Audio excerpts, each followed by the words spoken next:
वन्देऽहं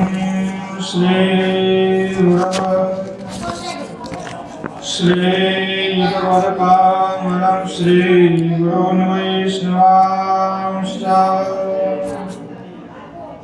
श्रीरूपं साग्रजातं सगणरघुनाथान्वितं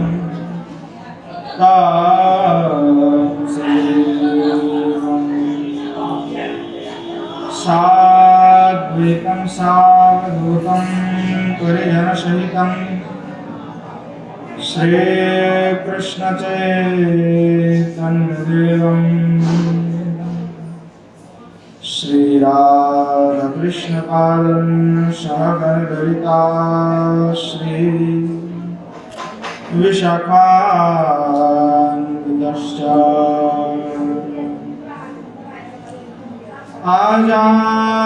आजानुलम्बितभुजौ कनकावदातु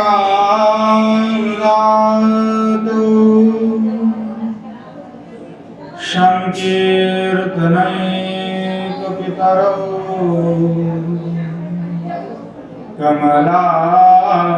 कमलायताक्षौ विश्वाम्भरौ द्विजभरौ युगधर्मपालौ वन्दे जगत्प्रियकरौ करुणावतारौ संसार दुःख जलधौ पतितस्य पावनं क्रोधार्णक्रमकरैः कबलीकृतस्य दुर्वासनानि गणितस्य निराश्रयस्य चैतन्यचन्द्रमहोदयी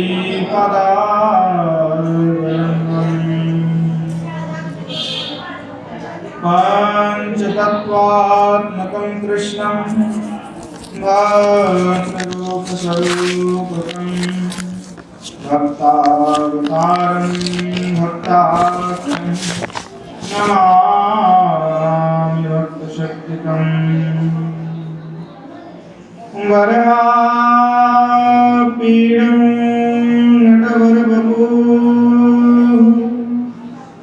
कारुण्यो करुणिकारं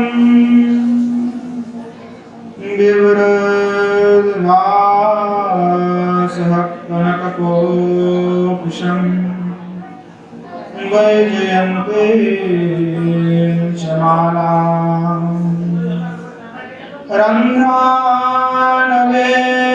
रन्ध्रानवेनुरधरसुनया पूरयन् गोपवृन्दै वृन्दारण्यं स्वपदरमणं प्राविशाद्गीततीर्थे अस्ति स्वस्तुरुणी करद्रविगलत्कलकप्रसूनाप्लुतम् वस्तु प्रस्तुतवेदनादलहरि निर्वाण निर्व्याकुलम् स्रस्त स्रस्तनिवर्तनी विविलस गोपीसहस्रावृतम्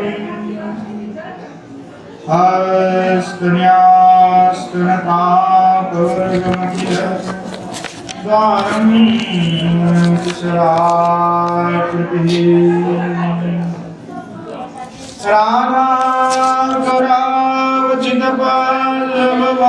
राधाकरावचितपल्लववाल्लरीके राधापदं विलसन् मधुरास्थली राधा यशोमुखरमत्त खगावलिके राधा विहार विपिने रमता मनो में। हे राज वृषभान भूपतनय, हे पूर्णचंद्रानने, हे कांत कमनीय कोकिल रवे, वृंदावनेधीश्वरे। हे मात प्राण परयणे चरसिके, हे सर्वयोधस्वरे। मत स्वान्तौजुवरा शनि विषमुदा मां दीननाथयो। श्रीमद्भागवतं नौमि यस्यैकस्य प्रसादतः, अल्पकानभिजानाति सर्वसर्वमानति।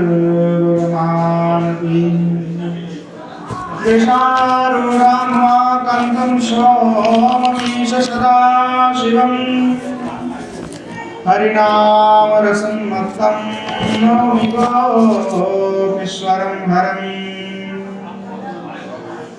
श्रीरूपं साग्रजं वन्दे रघुनाथं कृपामयम्, श्रीजीवं भट्टयोगं च सज्जनं सुखदायकम्। येषां सहस्रस्निग्धानं पादरेणुमभीक्ष्णसा, सर्वविघ्नविनाशाय शिरसा धारयाम्यहम्। वृन्दायै तुलसीदेव्यै प्रियायै केशवस्य च, कृष्णभक्तिप्रदे देवी सत्यवत्यै नमो नमः। नारायणं नमस्कृत्य नरं चैव नरोत्तमं, देवीं सरस्वतीं व्यासं ततो जयमुदीरये। वाञ्छकल्पतरुभ्यश्च कृपासिन्धुभ्येव च, पतितानां पावनेभ्यो वैष्णवेभ्यो नमो नमः। हरे कृष्ण कृष्ण कृष्ण हरे हरे, हरे राम राम राम हरे हरे। श्रीमन महाप्रभु की जय, श्री युगल सरकार की जय, श्री कुशल बिहारी भगवान की जय। श्रीमन महाप्रभु के असीम कृपा से हम सभी नित्य सत्संग में श्री प्रभानंद सरस्वती का श्री श्री राधा रस सुधा नदी का आस्वादन कर रहे हैं। पूर्व में हम आस्वादन कर रहे थे कि श्री गोस्वामी पाद कह रहे थे कि तन्नो प्रतिक्षण चमत्कृति चारु लीला, लावण्य मोहन महामधुरांग भंगी, राधारनम ही मधुरांग कला निधान, मावीर भविष्यति कदा रस संसार। कि श्री किशोर जी की लावण्यता, श्री किशोर जी की विचित्र जो भंगिमा, उन सब का वर्णना श्री गोस्वामी पाद कर रहे थे कि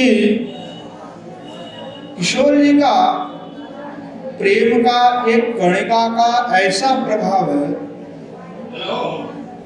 और जो प्रेम इतना सुदुर्लभ है, उसी प्रेम रस के विशाल सिंधु सार है हमारे श्री किशोर। अर्थात श्री किशोर जी का जो वदन चंद्र है, मुख चंद्रिका, वह प्रेम रस की सिंधु जो है, प्रेम रस के सिंधु का सार है। तो प्रेम रस सिंधु का एक कणिका का इतना प्रभाव है कि ब्रह्मानंदी मुनियों को विमोहित कर देता है। तो किशोर जी का वह मुख चंद्रमा का कितना प्रभाव है, कितना प्रभाव होगा कि उसकी दर्शन से ही व्यक्ति, साधारण भी व्यक्ति होगा, उसका क्या हालत होगा, पगला जाएगा आदमी, उस प्रेम रस में रसिक हो जाएगा।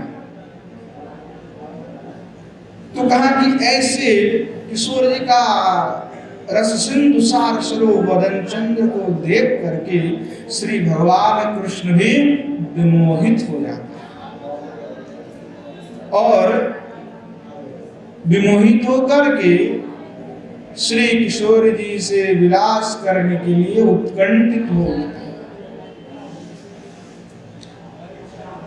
तो गोस्वामीपाद कहने लगे कि श्री किशोर जी का ऐसे मधुर वदन चंद्र का कब मुझे दर्शन होगा, मैं कब दर्शन कर पाऊंगा।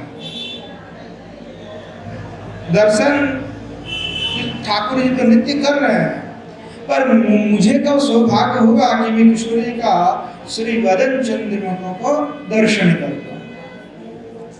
तो कहने लगे कि श्री किशोर जी अपने सखियों के साथ जो है विराजमान है और सखियों के कारण ही जो लीला है वो लीला में वैचित्रता आता है। अगर सखिया नहीं है तो लीला रस आस्वादन ही नहीं हो पाता।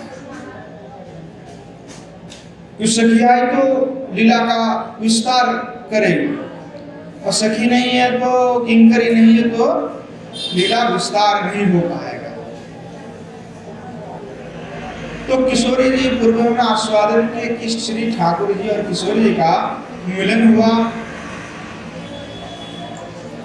तो चैतन्य चरितामृतकार कह रहे हैं कि गोपी प्रेमे कौरे कृष्ण माधुर्य पुष्टि, माधुर्य बाड़ाए प्रेमा होइया महापुष्टि। अर्थात सखी मंजरियों जो है, सखी मंजरिया, उन्हीं के कारण जुगल सरकार की जो माधुर्य का आस्वादन है वह निरंतर जो है बढ़ते रहता है। और दोनों का मिलन कराने वाला भी कौन है? तो मंजरिया, किंकरिया, सखिया, यही सब जो है महामिलन कराती। तो यहाँ की श्री किशोर जी का दर्शन करके कि त्रिभंगी रूप से जो पूरा जगत को विमोहित किए हुए जो भगवान है वो स्वयं महाविमोहित हो जाते हैं। अब जो दोनों का मिलन होता है तो क्या महामाधुरिमा का स्वादन होता है। करणामृत में, कृष्ण करणामृत में श्री विल्लुमंगल ठाकुर कहते हैं कि मधुराम मधुराम वपुरस्य विभोर मधुराम मधुरम वदनम मधुरम मधुरो गंधी मृदु स्मित मेदो दहो मधुरम मधुरम मधुरम। श्री जुगल किशोर सरकार के सब कुछ मधुर है। श्री भगवान भी मधुर है और हमारे किशोरी जी भी मधुर है। उनके श्री मुख भी मधुर है, श्री ठाकुर जी की मुस्कुराहट भी मधुर है, जो भी है सब मधुर है, ऐसा कुछ भी नहीं जो मधुर नहीं। और मधुराति मधुर, इसीलिए कहा मधुर आधिपतेर अखिलम मधुर, सब कुछ क्या तो मधुर है। और भगवान तो मधुर होता है। बोले देखो कि अकेला है, त्रिभंगिमा है तो थोड़ा मधुर है, उतना मधुर नहीं है। उनके पास लग सकता है कि मधुर है, जो जिस रस में उसके पास मधुर है, पर मधुर का जो प्रकाश है, महाप्रकाश है, वो कब होता है कि श्री किशोर जी के सानिध्य में जब श्री ठाकुर जी विराजमान हुए तभी वह महामाधुरी का प्रकाश होता है। उसके बिना मधुर श्री भगवान ही होते, क्योंकि राधाननम ही मधुरांगो कला निधानम, कि श्री राधा बदन से जो ज्योति निकली हुई है वह ज्योति श्री भगवान के शरीर में गिरने के कारण वो सब मधुरमय लगता है। इसके बिना श्री भगवान मधुर कैसे हो सकता है? किशोरी जी के बिना तो श्री भगवान क्या है तो अधूरा है, उनका पूर्णता नहीं है। तो क्या जैसे श्री किशोरी जी ठाकुर जी के पास विराजमान है तो क्या होता है, तो कह देखो श्री भगवान तो अर्ध है, पूर्ण नहीं है। आत्मा भी कृष्ण का कौन है तो किशोरी जी है। तो क्या ये कैसे है, जैसे कि चंद्र का उदय होने पर समुद्र में क्या होता है कि तरंग आ जाता है, तरंग उफनती है ना, तरंग उछाल उछल करके आ जाता है। तो उसी प्रकार से श्री किशोर जी का दर्शन से श्री भगवान में जो अपराकृत नवीन मदन है उनका काम सिंधु का तरंग उठ जाता है, और अर्थात माधुर्य का रस का उत्तर उत्तर वृद्धि हो जाता है, अद्भुत रूप से उसका वृद्धि होता है। क्योंकि वृद्धि कराने वाले सखी मंजरिया है, लीला का संगठन कराने वाले सखी मंजरिया। तो श्री पाद प्रवानंद कहने लगे, यत किंकरास बहुशः खलु कुवाणी नित्यां परस्य पुरुषस्य शिखाण्डमौले तस्या कदा रसनिधे वृषभानुजाया तत्केलिकुञ्ज भवनांगनमार्जनिस्या। श्री गोस्वामी पाद बड़े भावुक हो गए, बड़े अद्भुत भावुक होकर के आओ किशोर जी की श्री चरणारविंद में प्रार्थना करने लगे, और ऐसा अद्भुत भाव प्रकट करना है कि यत यश्य किंकरासु खलु, कि जो सिर पर मोर पंख धारण करने वाले परम पुरुष श्री कृष्ण, जिनकी किंकरियों की अनेक चाटु वाक्य से प्रार्थना किया करते हैं, मैं उन रसनिधि वृषभानुनंदिनी श्री राधा के केलिकुंज भवनांग की मार्जनी अर्थात मैं झाड़ू बांधना चाहती हूँ। कब बनूंगा मैं झाड़ू, कहने लगे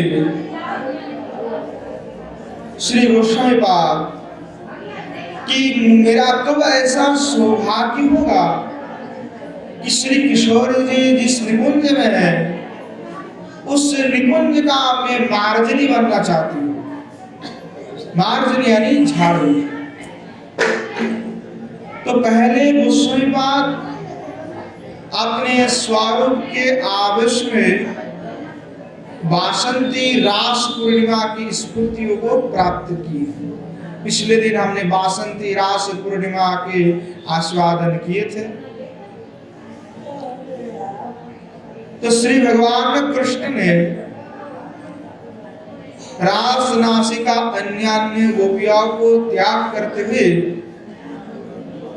श्री नित्य निकुंज में श्री रास रसस्वरी श्री किशोर जी का वदन चंद्र का माधुर्य आस्वादन किया। तो उस लीला का आपने स्फूर्ति में आस्वादन करके अपना जो तीव्र लालसा है, उस तीव्र लालसा को श्री गोस्वामी पाद प्रकट कर रहे हैं।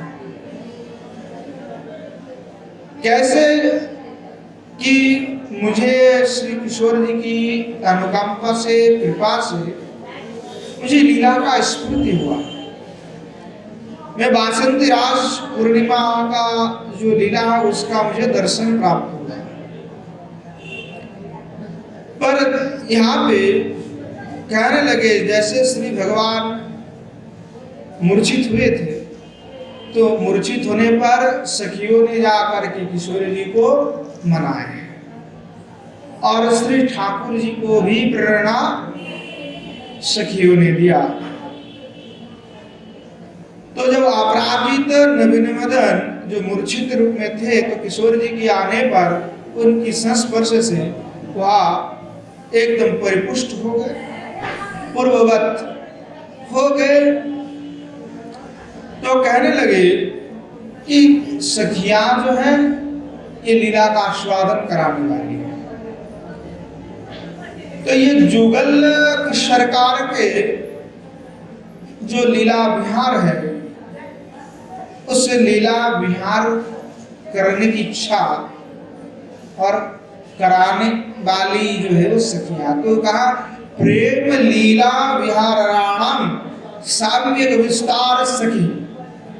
सखी किसको कहा जाए?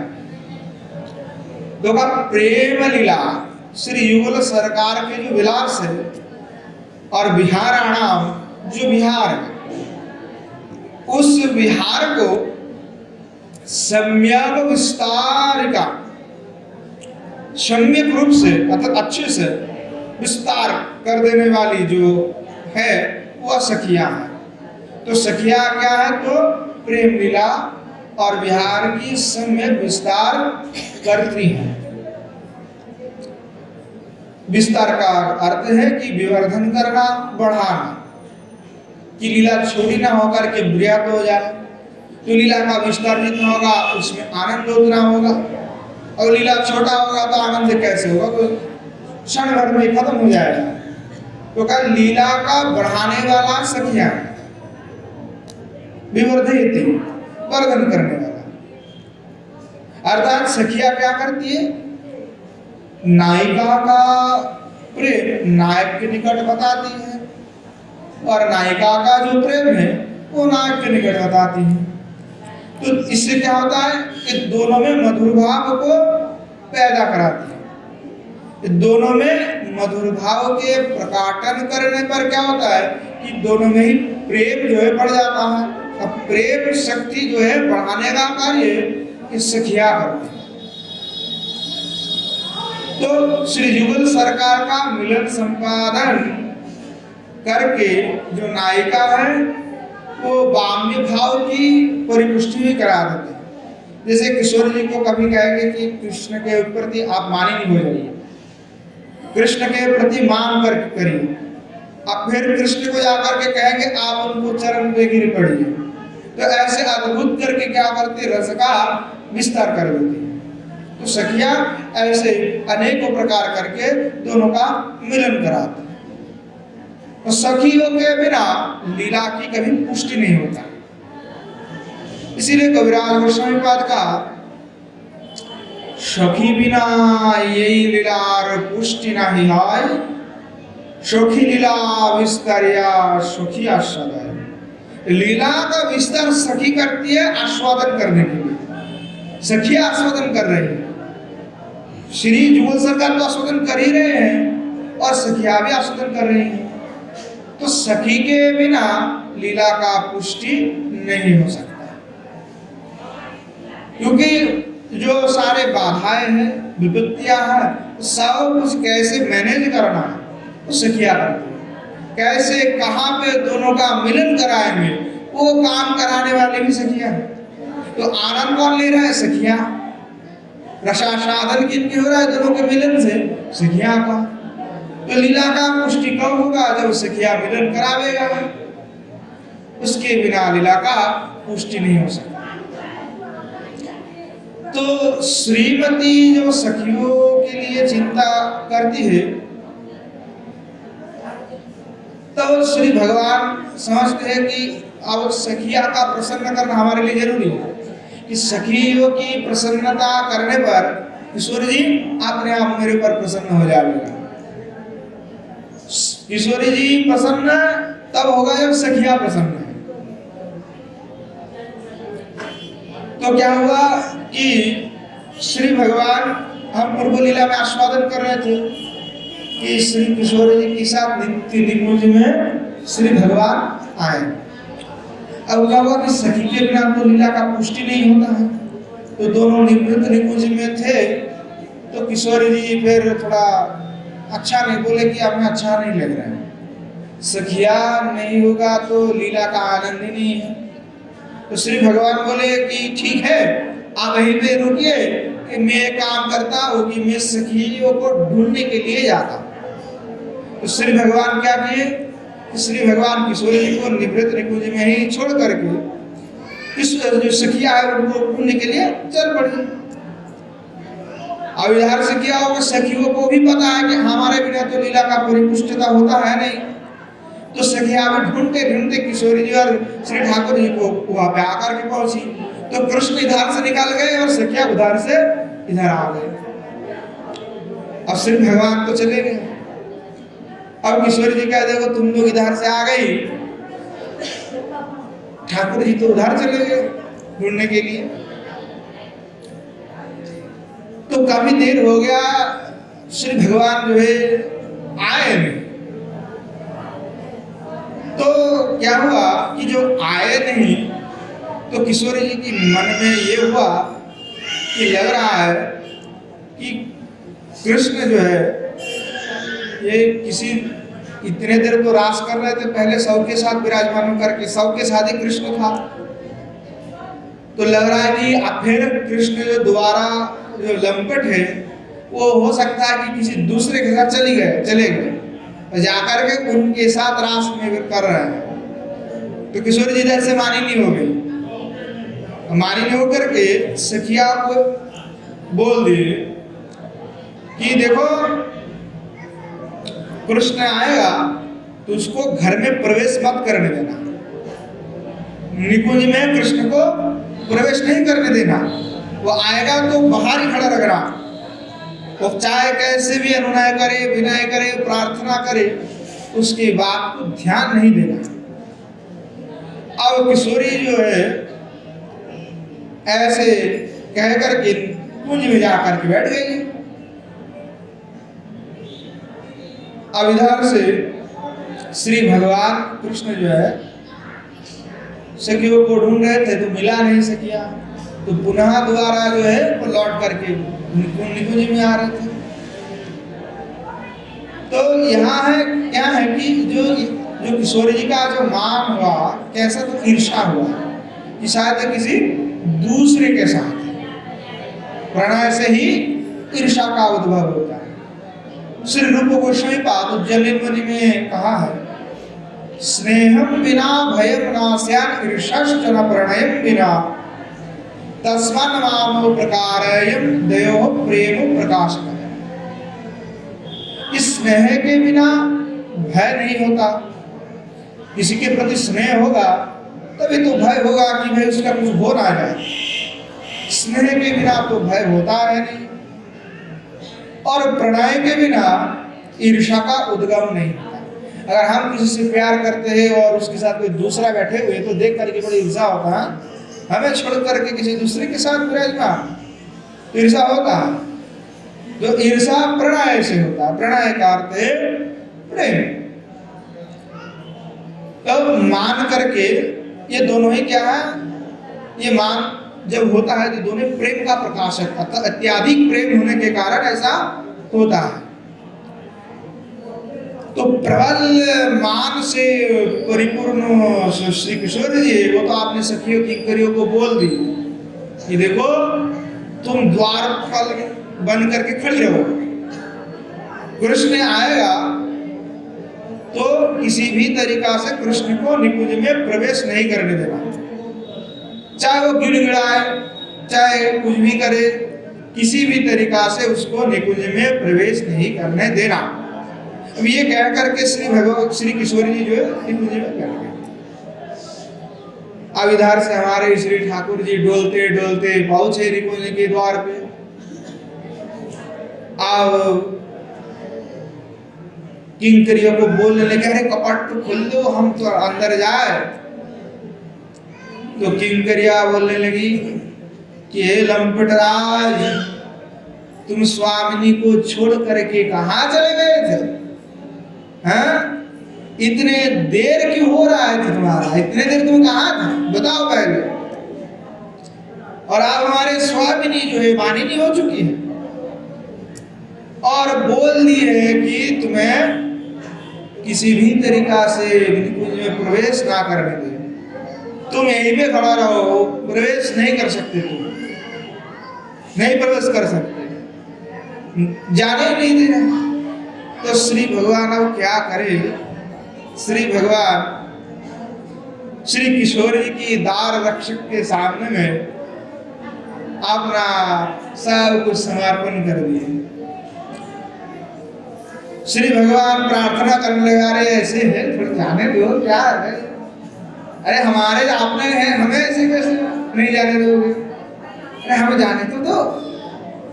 नहीं, ये बोले नहीं नहीं हम नहीं जाने देंगे। बताओ किंकरिया कैसे महात्मा साक्षात भगवान द्वार पे आके खड़ा हुआ है और वो किंकरिया का कितने सामर्थ्य है, कह रहा कि जाओ जाओ। साक्षात जो योगेंद्र दुर्गम है, जिनके लिए योगी मुनिंद्र तरसते हैं, अब वो साक्षात आकर के कह रहे दरवाजा खोल दो। और किंकरिया कह रहे नहीं नहीं नहीं तुम्हारे पास नहीं चलेगा यहाँ पे। अतः साक्षात स्वयं भगवान को माना कर रहे हैं और भगवान ये क्या कर रहे हैं? बोले नहीं नहीं नहीं नहीं छोड़ दो, जाने तो दो, जाने तो दो। योगींद्र मुनि जिसको तलाशते हैं वही श्री ठाकुर जी आज द्वार पे खड़ा। श्री भगवान किंकरियों को समझाने लगे, प्रार्थना करने लगे। अंततः भगवान विरह कातर हो गए। विरह कातर होकर के जैसे नेत्र आंसू आने से पहले जैसा अवस्था होता है कि नेत्र छल छल छल छल कर रहा है कि मानो अभी अश्रुपात हो जाएगा। तो श्री भगवान ऐसे नेत्र से ऐसे छल छल करते हुए, नेत्र से चंचल हाथ को जोड़ करते हुए प्रार्थना करने लगे कि देखो किंकरिया, अपने स्वामी ऋषि कहो कि उनके बिना हमारे और कोई गति है नहीं। देखो आपके और मैं उनके पास क्या निवेदन करूं, आप ही हमारे गति हो। किंकरी वो कहने लगे आप कुछ गति करवाओ तो गति हो सकता है। जा करके आपने स्वामिनी को समझाओ कि उनका मान जो उन्होंने किया है वो अकारण मान है, मेरा कोई अपराध नहीं है। मैं तो उन्हीं के सुख के लिए, उन्हीं की सखिया को ढूंढने के लिए गया था। अब तुम लोग मेरा उपस्था करोगे तो मैं कहाँ जाऊंगा? श्री भगवान कहने लगे कि तुम लोग मेरा उपस्था करोगे तो मैं कहाँ जाऊंगा? इस प्रकार से श्री परम पुरुषोत्तम भगवान श्री कृष्ण अनेक प्रकार के चांड वाक्य से प्रार्थना करने लगे। कहाँ पे? मंजरियों के पास में, किंकरियों के पास में।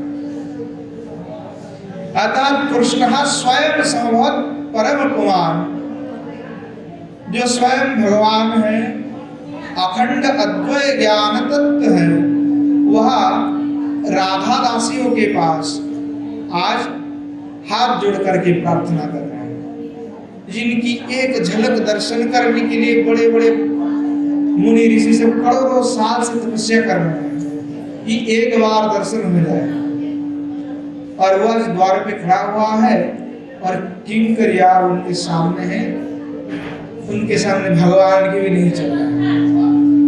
तो वे स्वयं राधा दासियों के द्वार पर जो है प्रार्थी है, करुणा अपेक्षा कर रहे हैं। तो अखिल ब्रह्मांड के जीव जिनकी करुणा के द्वार प्रार्थी है, यह समस्त त्रिभुवन के अखिल ब्रह्मांड के जीव श्री भगवान के द्वार प्रार्थी है, और वही भगवान राधा दासों के द्वार पर प्रार्थना कर रहे हैं। इसलिए गोस्वामीपाद कहा कि मैं मार्जनी होना चाहता हूँ, कहाँ पे झाड़ू होना चाहता हूँ, किशोर जी के नित्य निकुंज में। तो राधा दास्य का इतने महत्व है, जो राधा दास्य है कि कृष्ण दास्य से श्रेष्ठ राधा दास्य क्यों है। कृष्ण का दास्य बनने पर ऐसा सुयोग नहीं मिलेगा। कृष्ण का दास्य का बनोगे तो जब कृष्ण आज्ञा देगा हाथ जोड़ करके खड़े रहो, प्रभु कुछ आज्ञा दे दे तो हम कुछ करें। पर राधा दास्य जो बन जाए, उनके सामने भगवान हाथ जोड़ करके खड़ा हो जाए, तो वह दास्य में श्रेष्ठ कौन है? तो राधा दास्य श्रेष्ठ है। किशोर जी का दास्यता को स्वीकार कर ले, उसका सौभाग्य सबसे बड़ा है। तो कहने लगे कि ऐसे राधा दास्य का महिमा धन्य है। तो श्री गोस्वामीपाद हमारे रूप गोस्वामीपाद स्तव माला में कहने लगे, करुणां मुहुरर्थये परम तव वृंदावन चक्रवर्तिनी ओपी केसरी पुरया भवे सा चटुपार्थन भाजनम जनः। श्री रूप गोस्वामीपाद यानी रूप मंजरी किशोर जी से प्रार्थना कर रहे हैं कि हे वृंदावन चक्रवर्तिनी, हे किशोरी जी, मैं बार बार तुम्हारी करुणा की प्रार्थना कर रही हूं। मुझ पर किशोर जी ऐसी कृपा आप करो कि तुम मानिनी हो जाओ, वामिका को धारण कर लो, तुम मानिनी हो जाओ, तो तुम्हारी यह दीनदास अर्थात में कृष्ण की चाटु प्रार्थना की पात्र बन सके। देखिए जैसे कि किशोर जैसे अभी चाटु प्रार्थना करे भगवान किंकरियों से, तो श्री रूप गोस्वामीपाद कह रहे कि हमें भी ऐसे सौभाग्य मिले कि मुझे राधा दास से प्राप्त हो जाए। किशोर जी आप मुझ पर ऐसे कृपा कर दो ताकि कृष्ण हमारे पास भी ऐसे चाटु वाक्य करें, हमें भी ऐसे सौभाग्य मिल जाए। तो श्रीमती के कृपा से राधा दासियों का यह सौभाग्य प्राप्त होता है, और किसी का भी कृपा से ऐसा सौभाग्य किसी को भी प्राप्त नहीं है। इसलिए भगवान उनके सामने हाथ जोड़ करके प्रार्थना करने लगे। तो श्रीमती कृपा क्या है? तो राधा दास्य, जिनको राधा दास्य मिलता है उनका ऐसे अद्भुत मधुर रस का आस्वादन होता है, अर्थात आंतरंग सेवा उनको प्राप्त हो जाता है। आंतरंग सेवा सबके लिए सुलभ नहीं है, वह दुर्लभ है, परंतु किशोर जी की कृपा से वो सुलभ हो जाता है। तो मधुर रस के जो दास्य है वह गौड़ीय वैष्णव के लिए हार्य है, काम्य है। हमारे श्रीमन महाप्रभु भी यही मधुर रस का उपासक है, यही मधुर रस को प्रदान करने के लिए, देने के लिए ही वे आए हैं। हमारे लिए राधा दास ही हार्दय है, काम्य है। हमारे सारे गोस्वामियों, श्री रूप गोस्वामी, रघुनाथ दास गोस्वामी, श्री ठाकुर नरोत्तम महाशय, सनातन आदि गोस्वामी पाद, सभी ने ऐसे प्रार्थना किया। विलाप कुसुमांजलि में, स्तव माला पे, स्तुति माला में, स्तवावली पे, संकल्प कल्पद्रुम पे, सर्वत्र केवल राधा दास की प्रार्थना से भरे हुए कि राधा किशोरी जी की दास्यता हमें प्राप्त हो जाए, हमें और कुछ नहीं चाहिए। सौभाग्य हो जाए कि मैं आपका दासी बन जाऊं। ये उसका महिमा इतना प्रगाढ़ है कि श्री भगवान भी उनके सामने झुक जाते हैं। अद्भुत है। तो श्री भगवान हस्त जोड़ करके प्रार्थना करने लगे किंकरियों से कि हमें जाने दीजिए, हमें कृपा करिए। तो श्री भगवान ने प्रेम अभिलाषी होकर के किंकरियों से अनुनय विनय प्रार्थना करने लगे। तो किंकरियों ने देखा कि श्री भगवान को बड़े उद्दम हो चुके हैं, भगवान की उत्कंठा तीव्र हो चुकी है, अधीर हो चुके हैं भगवान। तो तीव्र उत्कंठा अधीरता को देखते हुए किंकरी ने कहा ठीक है, चलिए आप आपके लिए द्वार खोल देते हैं, चलिए आप चलिए आपके लिए कुंज का द्वार हम खोल देते हैं। तो देखिए कितना अद्भुत है कि किशोर जी का आज्ञा की अपेक्षा नहीं है किंकरियों का कि किशोर जी से पूछे कि किशोर जी खोले कि ना खोले। किशोर जी पहले कह देते कि मत खोलना, अब जब खोलना होगा तो पूछना चाहिए किशोर जी से कि खोले कि ना खोले, दरवाजा खोले कि कुंज का ना खोले। पर यहाँ पे किंकरिया नहीं पूछे किशोर जी से, क्योंकि किशोर जी का अंतर और किंकरिया का अंतर हृदय दोनों एक ही, भिन्नता नहीं है। जो वहां पे कृष्ण के साथ जो आस्वादन होगा किशोर जी का, वो सब आस्वादन सखी मंजिल सबके हृदय पे वही होगा आस्वादन, अंतरात्मा एक, अलग से नहीं जुड़े। जैसे करंट को स्पर्श कर लेंगे तो क्या होगा, झटका देगा। तो जिस जो करंट स्पर्श किया उसको तीसरा व्यक्ति स्पर्श कर लेगा तो उसको भी लगेगा झटका, लगेगा ना। तो जितना व्यक्ति करते जाएगा उसको झटका लगेगा ही लगेगा। तो ऐसा ही अनुभव किशोर जी का, पर वो अनुभव सबके हृदय पे होता है। ऐसा नहीं किसी का अनुभव नहीं हो रहा है, सारे सखी मंजरियों को भी यही अनुभव होता है। तो इसीलिए क्या हुआ कि किशोर जी का अपेक्षा नहीं है यहाँ पे कि किशोर जी की हमें अनुमति दे दे। उनको पता है कि किशोर जी के हृदय में पहले से अनुमति दे के रखे हैं। और किशोर जी मिलन के लिए अधीर है क्योंकि बामी भाव है। बाहर किशोर जी दिखाती है कि नहीं मिलेंगे, पर अंदर में तो मिलन की अपेक्षा है। ये कब आए श्री भगवान, कब आए और मिले, तो ये कौन जानते हैं? तो किंकरिया जानती है कि किशोर जी का मन में क्या चल रहा है। तो इसीलिए श्याम सुंदर को जाने देने के लिए उनकी अनुमति की अपेक्षा नहीं है, कोई अपेक्षा नहीं। बिना अपेक्षा के बोले ठीक है आओ चले जाइए। अब श्याम सुंदर के मन में, भगवान के मन में हुआ कि देखो जब हमें किंकरियों छोड़ दे, इसका मतलब है किशोर जी भी मान छोड़ देगा, और किंकरिया मुझे छोड़ दिया तो इसका मतलब है श्री किशोर जी भी मान छोड़ देंगे। और बाहर अभी मान जो दिखाएगी वो बाहर का मान है, भीतर के में कोई मान नहीं है, तो बाहर दिखा रहा है। तो श्री भगवान जो है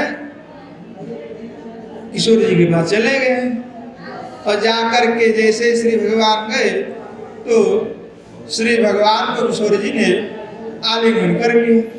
तो जैसे ही गया तो श्री भगवान भी प्रसन्न हो गया, किशोर जी का मान भी दूर हो गया। श्री बोले सरकार की जय।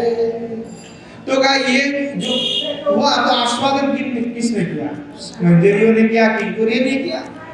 जो आस्वादन हुआ, दोनों का मिलन हुआ, इससे आनंदित कौन हुए? किंकुरिया हुए, सखियां हुए हैं। देखो मिलन लीला का विस्तार कितना बड़ा हो गया। श्री भगवान को विनय प्रार्थना करना पड़ा, तो लीला का विस्तार कराने वाला तो यही है, लीला को आस्वादन करने वाला भी यही। तो कहा रसो निधिर वृषभानुजाया रसमाय श्री कृष्ण से निधि हृदय रत्न स्वरूपाया। कि रस स्वरूप श्री भगवान क्या है कि रस स्वरूप, और रस का अनुभव कौन करता है? भगवान आनंद अंश में ही रस स्वरूप है, सच्चिद आनंदमय भगवान। और सच्चिद आनंद में भगवान को आस्वादन करने के लिए व्यक्ति को भी सच्चित होना पड़ता है, निर्गुण होना पड़ता है, अर्थात सत मार्ग में चलना पड़ता है, सत बोलना पड़ता है, सब कुछ सत होना चाहिए उसका। अब व्यक्ति जब सत हो जाएगा, सब कुछ उसका सत है, तो उसका चित्त से विकार हट जाएगा। अब चित्त का विकार हट गया तो उसमें दुख का अनुभव होगा नहीं, वहां पे केवल आनंद का ही अनुभव होगा।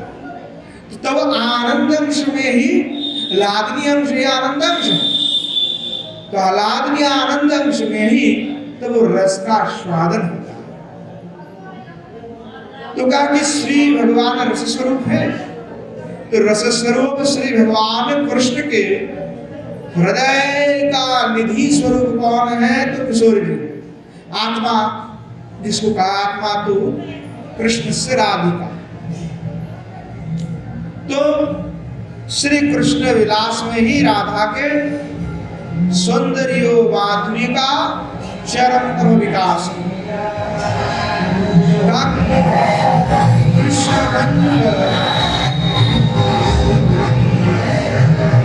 कहने लगे विशाखानंद स्तोत्रम में कि कृष्ण मंजुलोता पिछने विलासत शरण यूथिका गोविंद नृत्यो पाथो दे स्थिरो विद्यु लताद भूत। कि मानो श्री युगल सरकार एक स्वर्ण लता है तो एक कृष्ण लता है, एक नील लता है, एक स्वर्ण लता है। तो स्वर्ण लता हमारी किशोरी जी है और नील लता श्री ठाकुर जी, और दोनों एकदम लिपटे हैं, ऐसे अद्भुत शोभा है। तो पदकल्पतरु में किसी आचार्य ने कहा कि ओ नव जलधर अंगो ये स्थिरो बिजोरी तरंगो ओ गर नरकत ठाम इहो कांचन दशोभा ओ मत्तो मधुकर राज इहो नव पद विनिशाज ओ नव तरुण तमाल इहो हेम जुथि रसाल। इसलिए भगवान को क्या है? तमाल है। श्री भगवान का तो तमाल वृक्ष है, और हेमलता युथि, हेमलता है स्वर्ण, हेम यानी स्वर्ण का लता। तो बोले तमाल वृक्ष के ऊपर मानो कोई हेमलता विराजमान।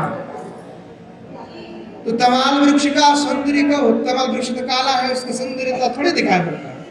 अब उसमें जब लता चढ़ेगा हेमलता, तब बड़ा अद्भुत लगेगा। तमाल वृक्ष को देखने में बड़ा अद्भुत लगेगा।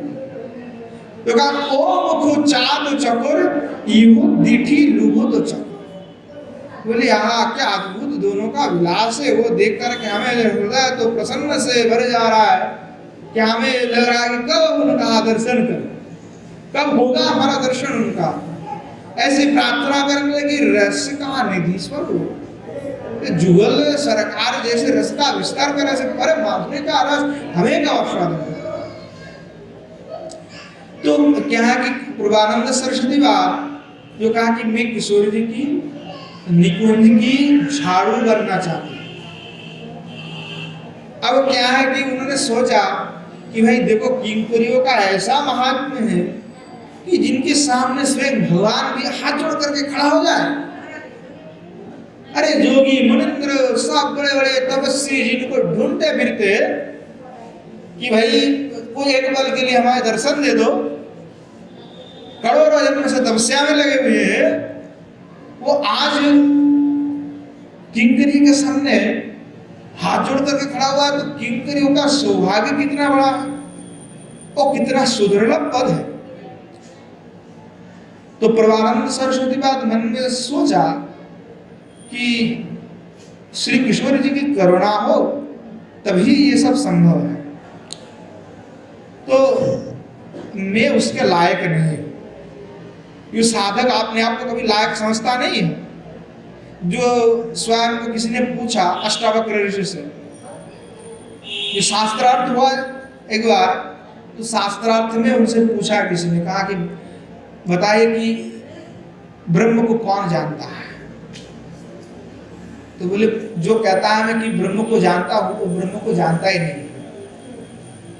अर्थात अगर कोई कहता कि क्या तुम भगवान को जानते हो, तो कहेगा नहीं हम भगवान को नहीं जानते। और कहते मैं जानता हूं तो इसमें तो झूठ बोल रहा है।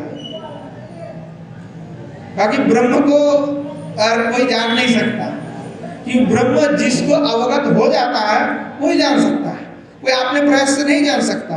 वही परम ब्रह्म कौन है? तो कृष्ण है। जहां जहां ब्रह्म शब्द का प्रयोग शास्त्र में हो, श्रुति आदि में, तो वह कृष्ण ही समझना चाहिए। भक्ति रसामृत सिंधु में श्री रूप गोस्वामी पाद लिखे कि ब्रह्म शब्द तो भगवत इति वाच्यते। ब्रह्म शब्द है भगवान शब्द वाच्य, समार्थक शब्द। तो ब्रह्म भी जो है कृष्ण भी वही है, समार्थक शब्द। तो बोले ब्रह्म क्या है? तो कि भगवान के ज्योति मात्र, लोग उसी ज्योति में ही रमे रहते। और वही जो ब्रह्म जिसको कहा गया वो साकार रूप में विराजमान है, जुगल के सिर के रूप में, जुगल सरकार के रूप में विराजमान और अद्भुत रस विलास करना। तो कहा कि वो पूर्वानंद सरस्वती सोचे कि भाई मैं तो कहाँ इतना मैं पापी हूँ, मैं मुझे इतना कहाँ सौभाग्य होगा कि मैं वैसे किंकरी बन जाऊंगा।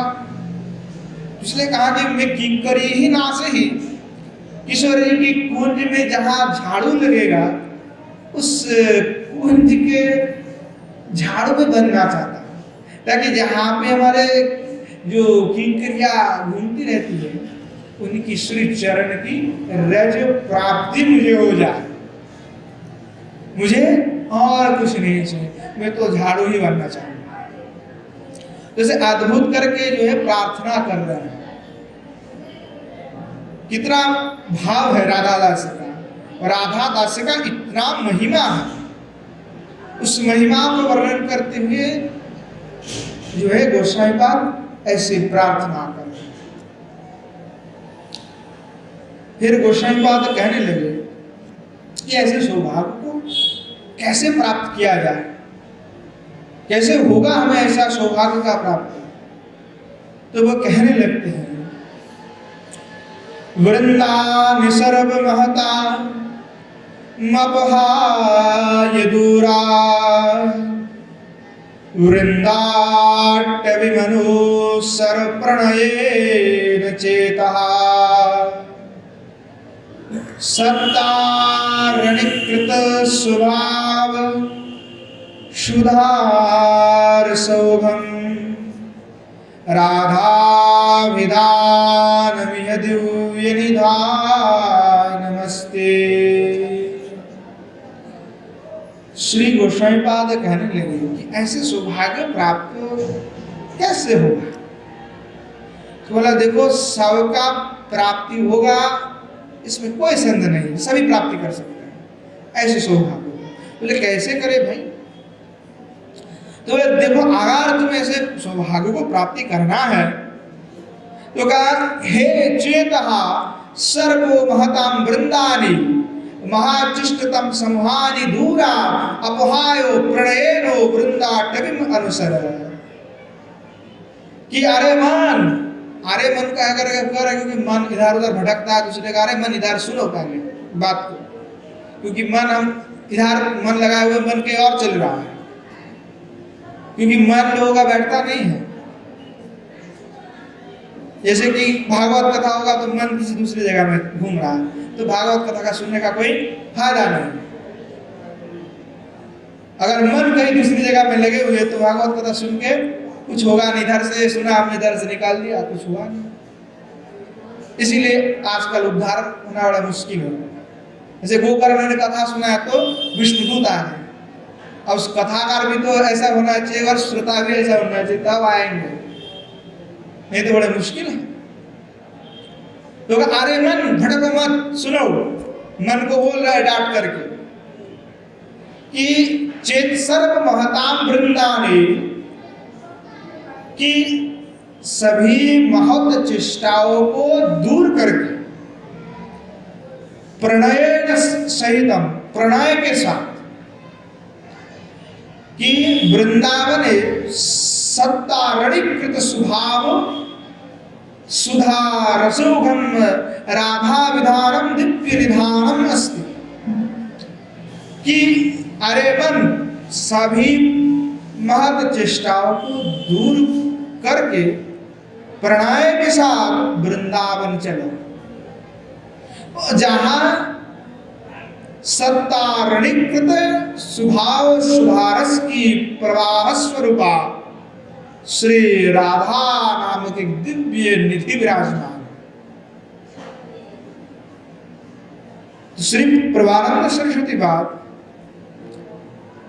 पहले क्या किया कि राधा पद रेणुका महिमा का वर्णना किया,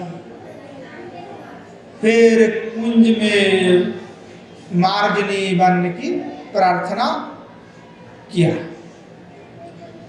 अब उनका जो प्रेम है, जो लोभ है, लालच है सेवा के लिए किशोर जी का, वो प्रगाढ़ हो रहा है। तो गाढ़म लोलई कलभ्या,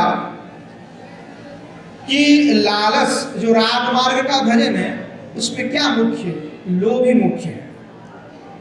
राग भजन में कोई भक्ति व्यक्ति का कोई खेल नहीं है। यहाँ पे लोभ मुख्य है। जैसे किसी को मिठाई खाने के लिए बहुत लोभ होता है, कि किसी को मिठाई देखते तो जीभ लपलपाती है, और किसी को खट्टा में बड़ा रुचि होता है, तो खट्टा देखते तो जीभ से थोड़ा थोड़ा निकालना चालू हो जाता है कि अरे बड़ा अच्छा लगता है। इससे क्या लोभ है। और जिस वस्तु को अलग अलग लोगों का अलग अलग वस्तु के ऊपर लोभ होता है, तो जैसे देखता है ना तो वो देखना भी नहीं पड़ता है। हम नाम कह देंगे इमली खाओगे तो बस तुरंत हो जाएगा मन में, अरे स्वादिष्ट था, बड़े अच्छा लगता है। तो क्या है कि लोभ है। तो क्या ऐसे ही लोभ श्री भगवान में होना चाहिए, किशोर जी की सेवा में होना चाहिए कि ऐसा लोभ होगा तो वो लोभ जितना बढ़ते जाएगा। गाढ़ा लोलई कलभ्य, जो गाढ़ लोभ के साथ सेवा की लालच, इसीलिए गोस्वामीपाद ने लालसामयी प्रार्थना की। संकल्प कल्पद्रुम में, स्तव माला में, विलाप कुसुमांजलि में सब लालसामयी प्रार्थना है। नरोत्तम दास ठाकुर महाशय के पद पदावली में केवल सेवा का प्रार्थना है। सेवा कब मैं किशोर जी का, निकुंज के सेवा प्राप्त करूंगा। लालच लोभ, तो कहा वैसे बलवती लोभ लालसा जब होगा सेवा के लिए तो लाभ हो जाएगा। क्या लाभ होगा? लालच से ही वैसा लाभ होगा। अगर लालच नहीं है तो लाभ नहीं होगा। यहाँ पे भक्ति का खेल नहीं है, यहाँ पे लालच का खेल है। विधि तो यहाँ पे है नहीं कुछ, जिसका जितना लालच होगा उसके ऊपर उतना कृपा बरसेगा। तो श्री प्रभानंद सरस्वती पाद में आप जो है लालच हो रहा है कि हमें किशोर जी का सेवा करना है तो वृंदावन में, अरे मन वृंदावन में चलो, सब कुछ छोड़ दो, बाकी जो भी हमारे पूर्व में था ये सब छोड़ दो, अब क्या करना है, सिर्फ वृंदावन में मन लगा लो। तो जैसे कि पहले कि जैसे विषय व्यक्ति है तो विषय कामी व्यक्ति विषय में मन लगाता है, किसके लिए? विषय प्राप्ति के लिए। ठीक वैसे ही राग भक्ति में इष्टदेव के प्राप्ति के लिए उनकी सेवा की लालच होना चाहिए, आवेश होना चाहिए, तीव्र उत्कंठ होना चाहिए तो तीव्र उत्कंठा के बिना राग भजन का माधुर्य कभी समझ आता नहीं। निरंतर चित्त में ये बात रहे कि मुझे अभिष्ट की सेवा कब मिलेगा, कब मुझे ईश्वर जी का सेवा करने का मौका मिलेगा, ये सोचते रहना होगा निरंतर अभिष्ट की प्रार्थना। तो उत्कंठा जितना बढ़ेगा तृप्ति उतना घटेगा। हाँ, जैसे उत्कंठा बढ़ता है तो तृप्ति घटता है। बड़ा अद्भुत बात है कि लोगों का उत्कंठा हो जाता है तो तृप्ति कैसे घटेगा भाई। जैसे कि किसी को हरिनाम करने का बड़े उत्कंठा है, अब पहले 16 माला करता था तो उसको उत्कंठा हुआ, वो सोचे कि नहीं 16 माला नहीं 32 माला करेंगे। उत्कंठा से किया और 16 माला करके वो तृप्त नहीं हो जाएगा कि मैंने 16 माला कर लिया तो मैं तृप्त हो गया। वो कहेगा नहीं मुझे और भी करना। अगर तृप्ति हो गया तो मतलब तुम्हारा रुचि नहीं रहा। तृप्ति होने का मतलब क्या है कि वहां पे तुम्हारा जो लोभ था, जो लालच था, जो भूख था वो खत्म, रुचि नहीं रहा। इसलिए भजन में जिसका जितना रुचि होता है उसका उतना उत्कंठा बढ़ता है और तृप्ति उसका होता नहीं, तृप्ति घटते जाता है। तो जितना जिसका ज्यादा भजन होता है वो भजन करके उतना तृप्त नहीं होता, वो कहता मेरा भजन कुछ हुआ नहीं। बड़े बड़े संत महात्मा का जीवन में ऐसे ही होता है। ब्रज की माधुपुरी ग्रंथ में श्री केशीघाट में स्थित जो केशीघाट में महात्मा रहते थे प्रेमानंद दास भक्ति शास्त्री महाशय, बहुत पुरानी बात है, रोज नित्य यमुना जी में 100 डुबकी लगाते थे, केशीघाट में रहते थे। प्रेमानंद दास भक्ति शास्त्री महाशय बड़े ही विद्वान थे। राधा कुंड के महंत बनने के लिए गद्दी के रघुनाथ दास गोस्वामी के गद्दी को बनने के लिए उनके सब संत लोग आए उनके पास कि महाराज अब गद्दी खाली है, आप इस रघुनाथ दास गोस्वामी की गद्दी पे विराजमान हो जाएंगे। तो बड़े विद्वान व्यक्ति थे और त्यागी निष्ठा थे, कोपीन पहन के बस चलते थे और रोज ठंडा हो गर्म हो बुखार हो तो यमुना जी में 100 डुबकी रोज लगाएंगे। माधुपुरी वृत्ति उनका जीवन था। तो एक संत के पास जाया करते थे बाबा, और वो संत जो है मौन ही रहते, किसी को बोलते नहीं थे, कुछ भी होता तो लिख देते। तो जब उनके पास आए सभी लोग मिल करके कि महाराज आप गद्दी पे बैठिए, तो महाराज जी उस संत बोले ठीक है कोई बात नहीं, मैं थोड़ा उस संत से मिल के आता। तो महाराज जी गए मिलने के लिए, तो गए बोले बाबा ये सब संत महात्मा लोग आए हैं कि हमें कह रहा है कि गद्दी पे बैठाएंगे, कोई है नहीं, तो अब क्या करें, आप कुछ उपदेश हमें दे दीजिए। तो जो बाबा थे जो मौनी थे उन्होंने लिख दिया कि इससे बस तुम्हारा नाम जस बढ़ेगा, भजन तुम्हारा कुछ होगा नहीं, भजन तुम्हारा नष्ट होते जाएगा, विषय प्रपंच मात्र होगा, तुमको मिलेगा, यश मिल जाएंगे। तो लिख दिए। तो महाराज जी आकर के कहने लगे हम इस गद्दी पे नहीं बैठ सकते, हम नहीं बैठेंगे, हम तो जैसे है वैसे भजन करेंगे। तो उनका लिखित उपदेश है कि जितना भजन करेगा व्यक्ति उसका तृप्ति उतना घटते जाएगा, उसको लगेगा कि मेरा आज भजन हुआ ही नहीं। जैसे पूर्व हमने कथास्वादन किए थे कि केवल किशोर जी के हस्त को देख करके रम गया तो देखते ही रह गए और पूरा दिन कुछ किए नहीं। सिद्ध बाबा के पास गए तो बाबा ने कहा कि आज ही तो तुम्हारा भजन हुआ है, तो क्या तृप्ति देखो नहीं हुआ साधक का, उसको लगा कि आज भजन ही नहीं हुआ, पर आज ही भजन हुआ है। तो साधक को पता ही नहीं चलता कि मैं तृप्त नहीं हूं, उसको लगता है सही में मैंने भजन कुछ हुआ नहीं मेरे, और असली में उसी दिन भजन होता है। तो गोसाई पाद का क्या है, अभी तृप्ति घट रहा है, इसलिए उत्कंठा बढ़ते जा रहे हैं। स्वयं जो है सिद्ध स्वरूप में है, फिर भी उत्कंठा बढ़ रहा है सेवा के लिए। तो जब तक ऐसे उत्कंठा नहीं बढ़ेगा तब तक कुछ होगा नहीं, तीव्र लालच होना चाहिए। तो अति उत्कंठा, तीव्र उत्कंठा ही इस रागानुगा भजन का प्राण है। अगर उत्कंठा नहीं है लालच नहीं है तो किशोरी जी का भजन नहीं होगा, राधा रस से प्राप्त नहीं हो। वो प्राप्ति के लिए तीव्र उत्कंठा की आवश्यकता। तो गोस्वामीपाद के चित्त में क्या अर्थ है कि राधा किंकरित्व की जो दुर्लभता को समझ करके श्री किशोर जी की नित्य निकुंज की मार्जनी बनने की आकांक्षा उन्होंने रखा है कि किंकरी बनने का इतना जो सौभाग्य मेरे लिए नहीं है, मैं उसके लिए लायक भी नहीं, इसलिए मार्जनी होने की आकांक्षा उन्होंने रखी।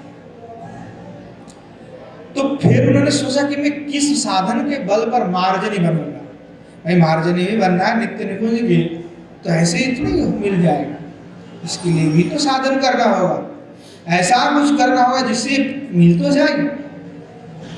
जहाँ उद्धव जैसे बड़े बड़े संत जो महाभागवत है, जहाँ वो कह रहा है कि हमें किशोरी कोई तुमने गुलमुलता में बन जाओ, और मैं कहाँ से ये प्रार्थना कर लूं कि मुझे नित्य निकुंज में किंकरी में बन जाओ। इसलिए कहा कि मुझे भी मार्जनी बनना है, तो मार्जनी बनने के लिए भी तो कुछ करना होगा, ऐसे सौभाग्य कैसे मिलेगा। तो इसीलिए वो अपने मन में जैसे जैसे शंका उठे तो वो मन को स्वयं उपदेश दे रहा है कि हे मन, आडंबर आदि से पूर्ण ब्रह्मादि देवों की आराधना, कर्मयोग, ज्ञान योग, नाना तीर्थो भ्रम आदि सब कुछ जो है त्याग करते हुए, ये सब क्या है तो महत् चेष्टा है, बोलिए ये सब चेष्टाओं को दूर करते हुए प्रणय के साथ प्रेम से प्रेम पूर्वक वृंदावन में चलो। ये सब आडंबर पूर्ण चेष्टाएं जो है ये सब शुद्ध भक्ति के शत्रु विरुद्ध है। दूसरे श्री ठाकुर महाशय प्रेम भक्ति चंद्रिका में कहा कि ज्ञान कांडो कर्म कांडो केवली विषेर भांडो अमृत बोली जीवा खाए, नाना योनि सदा में कदर जो भक्षण करे तार जन्म अधुपाते जाए। राधा कृष्णे नाहि रति अन्य देवे बले पात्वती, प्रेम भक्ति रीति नाहि जाने, नाहि भक्तिर संधान घरों में कराए ध्यान, वृथातार से छार जीवने। ठाकुर महाशय नरोत्तम दास ठाकुर महाशय स्वयं अपना मंजूरी स्वरूप प्रकट किए थे। ऐसे हम लोग तो आजकल गुरु जी के पास जाकर के लिखना पड़ता है, महाराज हमें दे क्या है हमें दे दीजिए, पर ठाकुर महाशय क्या है कि साक्षात अपना स्वरूप को प्रकट कर लिए थे। तो कभी ज्ञान कांड कर्म कांड वह जो शुद्ध भक्ति है उनके लिए नहीं है, जो शुद्ध भक्ति नहीं करना चाहते हैं उनके लिए है, पर युगल सरकार के उपासना के लिए ज्ञान कांड कर्म कांड छोड़ करके भक्ति कांड की आवश्यकता है, केवल विशुद्ध भक्ति। तो बोले ये सब क्या है कि विष का भांडा है, जहर है, क्योंकि ये पुनरपि जननम पुनरपि मरणम यही कराता है। उसी दिव्य उपासना से मुक्ति तो मिलेगा नहीं, क्योंकि मोक्ष देने का अधिकार एकमात्र श्री भगवान का है। तो किसी का भी हम उपासना कर ले वो हमें मोक्ष नहीं दे सकता, हम जितना उपासना करेंगे उतना ही फल देगा। अब वो फल पूरा जिंदगी भर के लिए नहीं, कुछ क्षण के लिए, फिर दोबारा दैव विपाक भी हो सकता है। तो ये क्या होता है कि कोई आज राजा भी बन सकता है तो काल फकीर भी बन सकता है, और कोई काल फकीर था वो राजा भी बन सकता है। ऐसे अनेक बार दिखा देगा कि बड़े बड़े राजपुत्र था बस भिखारी बन गया, सब राजपाट सब चौपाट हो गया, और कुछ नहीं था वो राजा बन गया, पर वो कब तक रहेगा उसका कोई अता पता नहीं। तो कहा ये सब क्या है, ये सब कुछ नहीं, किसी का जुगल सरकार की उपासना करो, श्री भगवान की उपासना करो, नहीं तो अनेकों जनी में भ्रमण करना पड़ेगा। तो बोला क्या अनेक अनेक जनी में पता नहीं कौन से जनी जहाँ पे कदर द्रव्य को खाना पड़ा था, सड़े हुए पचे हुए सब द्रव्य को खाना पड़े। कौन से जनी है, अनेकों जनी है। बोले सब अधपात में जाते हैं, सब अधपतित हो जाते हैं। अधपतित नीचे की ओर चले जाते हैं। मनुष्य जनी सबसे उत्कृष्ट जनी है, तो बोले मनुष्य जनी से धीरे धीरे नीचे नीचे की जनी में वो आ जाता है। तो बोले राधा कृष्ण नोही रति अन्य देवे बोले को, जिनका राधा कृष्ण में रति नहीं है, आसक्ति नहीं है, जिनका पूर्ण आसक्ति राधा कृष्ण में नहीं है, वह क्या कहता है? वो दूसरे देवताओं को कहता है वो मेरा पति है, दूसरे देवताओं का उपासना करता है। जैसे श्री भगवान रामचंद्र सीता जानकी इनका उपासना करे, क्योंकि साक्षात भगवान का स्वरूप है, पर इंद्रादि देवता की उपासना करने के लिए निषेध कि जो साक्षात भगवान है, विष्णु अंश है, विष्णु तत्व है, शिवादि, उनका उपासना करे। परंतु देवता, क्योंकि देवता नित्य नहीं होते, अनित्य होते, कोई अच्छे कर्म करते हैं फिर वो देवतत्व को भी प्राप्त कर लेता है। इसलिए कहा कि देवता नित्य नहीं होते, उसका पद मात्र है। कोई वैसा अच्छा कर्म करेगा तो उसको से मिल जाएगा। तो कहा इसलिए कि केवल जो विष्णु तत्व है, विष्णु तत्व का ही उपासना करना चाहिए।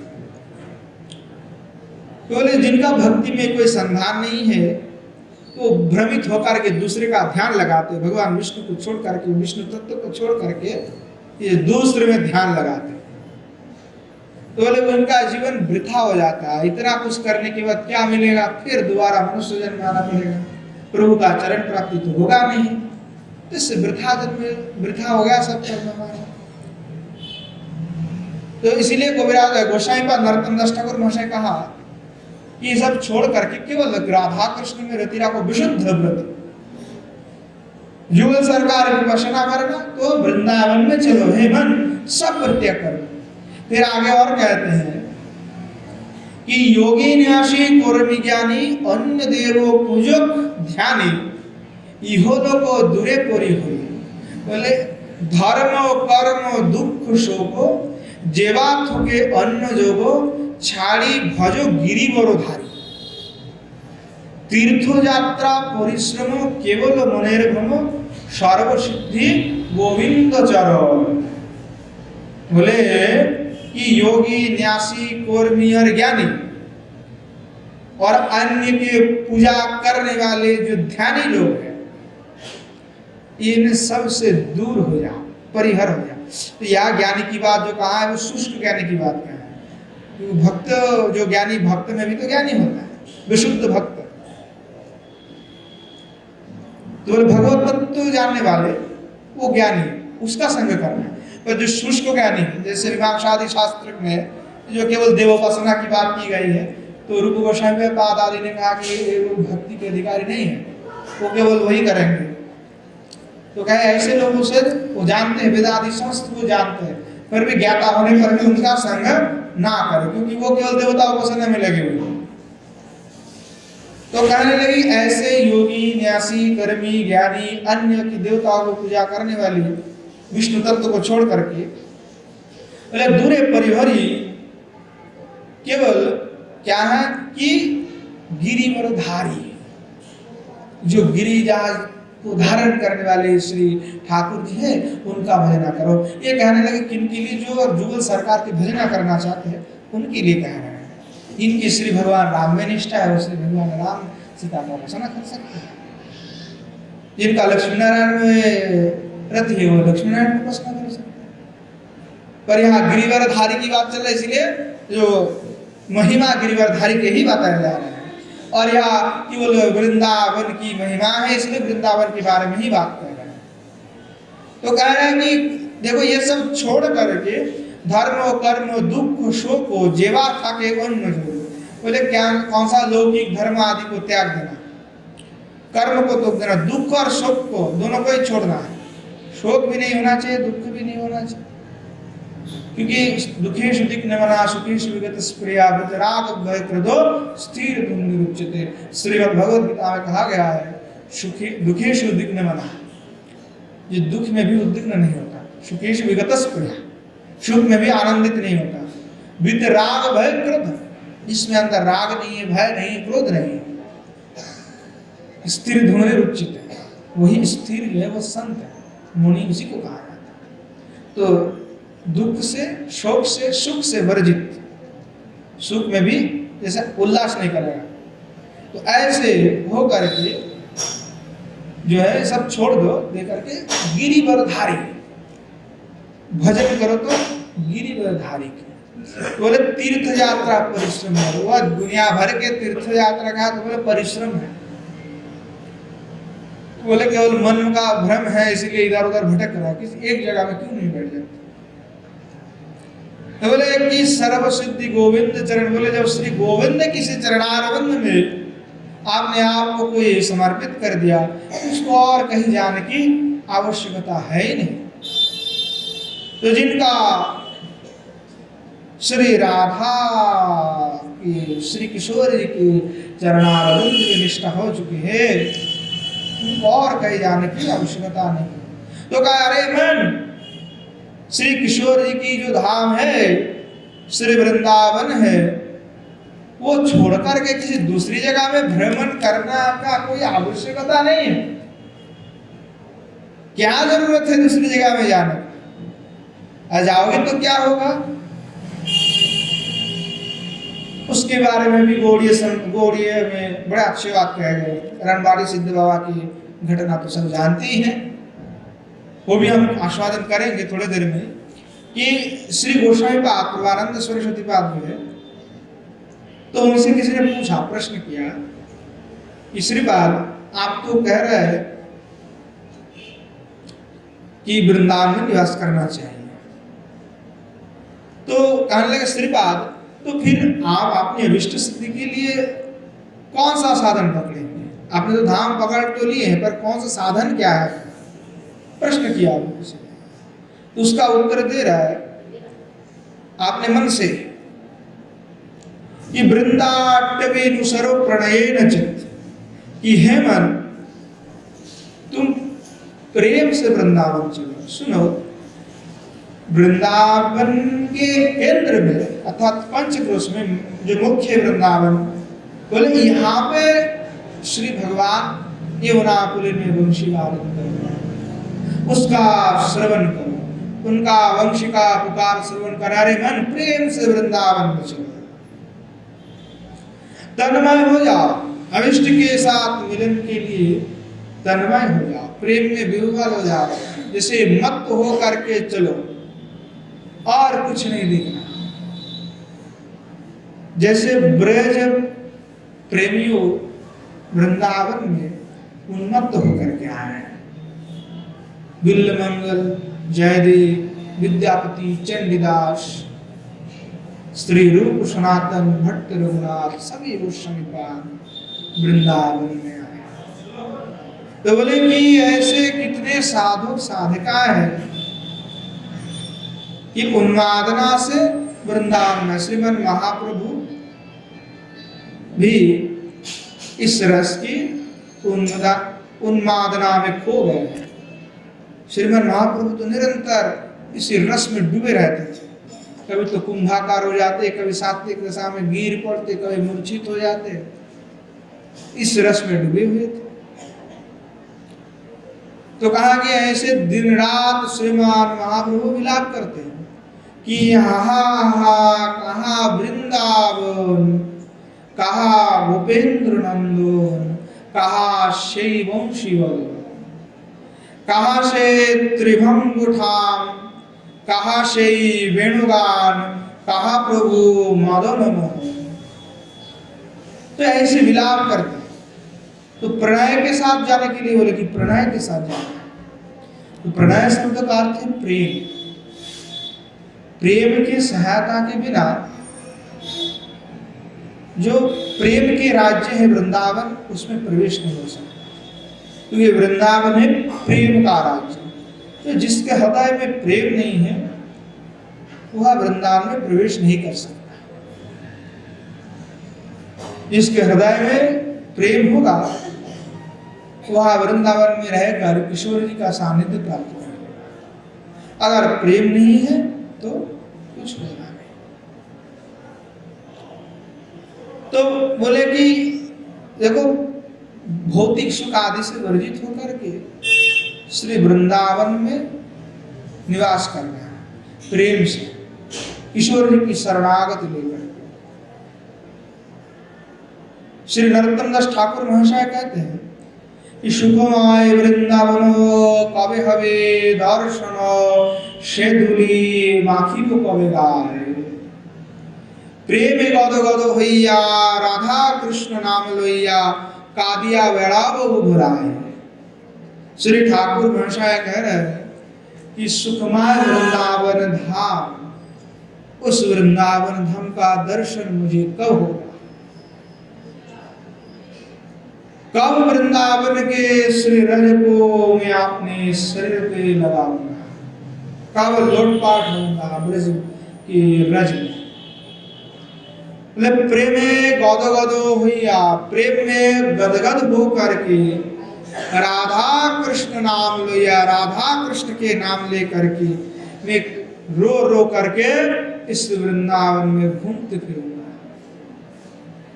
कब मुझे ऐसा सौभाग्य प्राप्त होगा। बोले शीतल यमुना जले स्नान करे कुतूहले प्रेमाविषय आनंदित होया। बाहु पर बाहु तुले वृंदावन कुल कुले कृष्ण बोले वेड़ा बोका दिया। देखी वो संकेत स्थान जुड़ावे तापित प्राण प्रेमावेशे गड़ा गड़ी दिवो। कहा राधा प्राणेश्वरी कहा गिरी बड़धारी कहा नाथ बोलिया डाकियो। माधवी कुंज परी सुगोपस गोशी सुगोसारी गाइबे को राधा कृष्ण रस।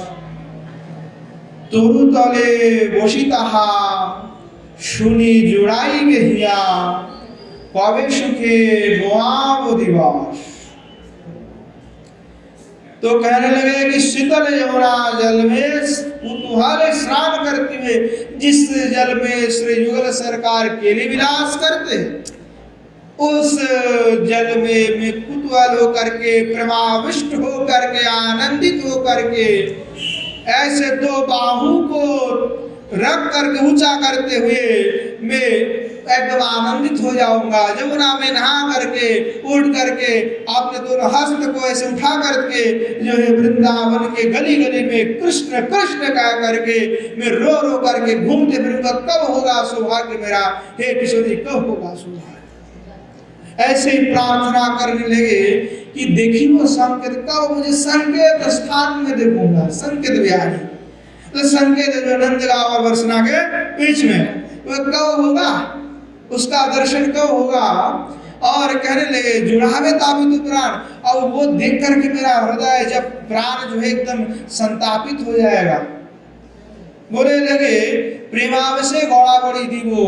जब वो दर्द में जब संकेत में जाऊंगा तो प्रेमावेश में वहां रज में लोटपाट हो जाऊंगा। बोले कहा राधा प्राणेश्वरी, हे किशोरी जी आप कहा है, कहा गिरिवरधारी, हे गिरिवरधारी हम कहा है।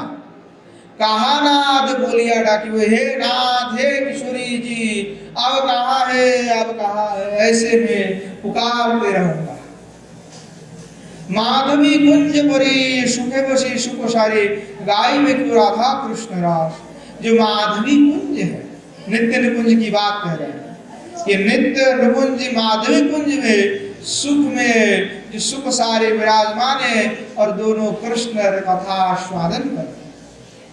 बोले तरु तले बसी हुए माधवी कुंज के नीचे में जो वृक्ष है माधवी कुंज में, उसके नीचे में बैठ करके मैं उस राधा कृष्ण रस गुणगान को आस्वादन करूंगा और सुख से मैं अपना दिवस वहां पे बिताऊंगा। कब होगा मुझे ऐसा सुख।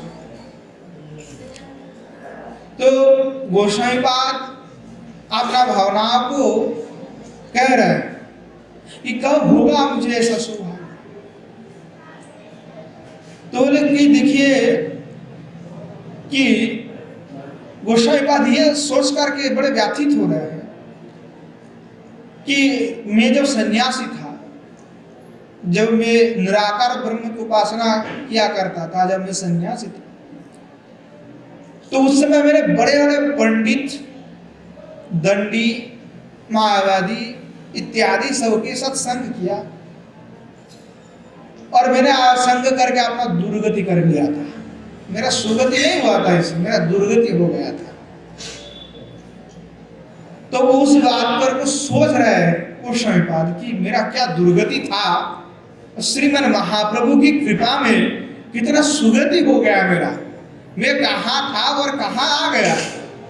तो वो सोच रहा है उस समय, तो कहे कि अरे मन, तूने जो पूर्व में ऐसे बड़े बड़े पंडित, रट्टियां लगाने वाले और ऐसे दंडी आदि के साथ जो बैठा है, जो निराकार रट्टे लगाए हुए बैठे, इनका संग करते हुए तेरा मन विकारग्रस्त हो गया। बोले मन तेरा विकारग्रस्त, अरे मन बलपूर्वक कह रहे, अरे मन चल वृंदावन, ये सारे जो व्यक्ति है इनका संग को त्याग दे, त्याग करके वृंदावन चल। तो क्योंकि ये सब लोगों का संग करने से तेरा अभिष्ट सिद्ध नहीं होगा, अभिष्ट के प्राप्ति के लिए बाधा है। ये सब युगल सरकार की सेवा नहीं करने देगा। ये कहा भी वेदांत की बात को लेकर के बखेड़ा खड़ा करके रहेगा, पूरा दिन खंडन खंडन में लगा रहेगा, कुछ काम धंधा होता नहीं है, भगवत भजन करते नहीं, पूरा दिन करेंगे खंडन मंडन। हाँ, दुनिया भर के पंडित लोग जो होते हैं, बड़े बड़े विद्वान, दुनिया भर के खंडन मंडन में लगे रहते हैं। किसी ने कुछ हमारे संप्रदाय में कुछ कह दिया तो उसका खंडन करेंगे, किसी ने कहा नहीं उसका खंडन का, तो हम उसका खंडन करेंगे, और पूरा दिन इसी खोपड़ी में ईश्वर दर्शन को लेकर के रट्टे लगा करके वही खंडन मंडन में लगे रहेंगे। तो ये जितना खंडन मंडन में टाइम लगाते, उतना भजन करके श्री भगवान को स्तुति लिख दे देते, बड़े गजब हो जाता। बोले खंडन मंडन से हमें कोई मतलब नहीं, हमें तो जुगल सरकार के लीला अभिलाष के रस में आनंदित होना है। क्या खंडन मंडन में रस लगा हुआ, शुष्क रस है वो। जैसे दर्शन में जाएंगे, न्याय दर्शन है तो शुष्क है, कुछ है नहीं। अरे हमने भी बहुत पढ़े, 10-12 साल लगाए थे पूरा दर्शन पढ़ने के लिए, हमें कुछ नहीं मिला। लास्ट में अंत में आकर के भागवत पकड़ ले, बस आनंद ही आनंद। खंडन मंडन में कोई रस नहीं, निराश है। मीमांसा आदि दर्शन में जाएंगे, सांख्य आदि, भाई कहाँ भगवान, कुछ नहीं, उससे आप परमाणु है, ये वो फलाना। वेदांत में आकर के ब्रह्म का कुछ स्थापन हो जाता है ब्रह्म सूत्र में, उसके बाद भागवत को पकड़ लो, बस आनंद ही आनंद है। और कहाँ है, सब शून्य दर्शन के जैसा ही लगता है, मिठास नहीं है, जुगल सरकार नहीं है वहां पे। हो सकता है कि शास्त्र है, वेदांत शास्त्र प्रतिपाद्य, फिर वहां पर रस नहीं मिलेगा, ऐसा आनंद नहीं मिलेगा, शून्य निराश। तो बोले अरे पर हमने भी पहले प्रभानंद श्रेष्ठ बड़े बड़े पंडित थे, 10,000 शिष्य था उनका, और 10,000 शिष्य ही पंडित है, और पंडितों का शिरोमणि ऐसे सिंहासन में बैठे थे। तो महाप्रभु तो पंडितों का पंडित है, साक्षात भगवान है। तो महाप्रभु जब गए थे तो उच्च आसन में बैठे थे, 10,000 शिष्य लेकर के महाप्रभु जाकर के दूर में खड़ा रहा, प्रभानंद श्रेष्ठ देखे दूर से। तो पहले महाप्रभु ने अपना स्वरूप प्रकाश नहीं किया, वैसे ऐसे थोड़ा दुबला पतला आदमी, हाँ, और महाप्रभु तो ऐसे ही चलते थे, कोई साज धाज नहीं है। तो दूर से लगा कि कोई ऐसे व्यक्ति होगा। जब महाप्रभु ने अपना तेज को प्रकाश किया तो बेचारा वो ऊपर से जो गद्दी में बैठे थे सिंहासन से दौड़ करके चला आया और श्रीमान महाप्रभु के श्रीपदारविंद में गिर पड़े कि प्रभु आपकी कृपा बिना कुछ होगा नहीं, मैं आपको पहचान गया कि आप वही है जिसके लिए सब योगेंद्र गुणेंद्र तपस्या में लगे हुए हैं। तो श्रीमान महाप्रभु युगल सरकार का ही तो स्वरूप है। तो उनकी कृपा से स्फूर्ति होने लगा, तो मन को धिक्कार दे रहा है कि पहले मैंने क्या क्या संग की करके रखा था। तो क्या ये सब छोड़ करके तू अपना मन को कह लगे, हे मन तू राधा 10 में लग गया, वृंदावन चल। क्योंकि काशी में रहते थे और काशी का है परम मुक्ति धाम। तो बोले कि परम मुक्ति धाम में हमें मुक्त तो होना नहीं है, हमें मोक्ष नहीं चाहिए। हमें मोक्ष से क्या मतलब, मोक्ष हो गया तो मिल जाएंगे, क्या मतलब रहेगा, जल में मिल जाने से क्या हो जाएगा, अस्तित्व रहेगा हमारा कुछ।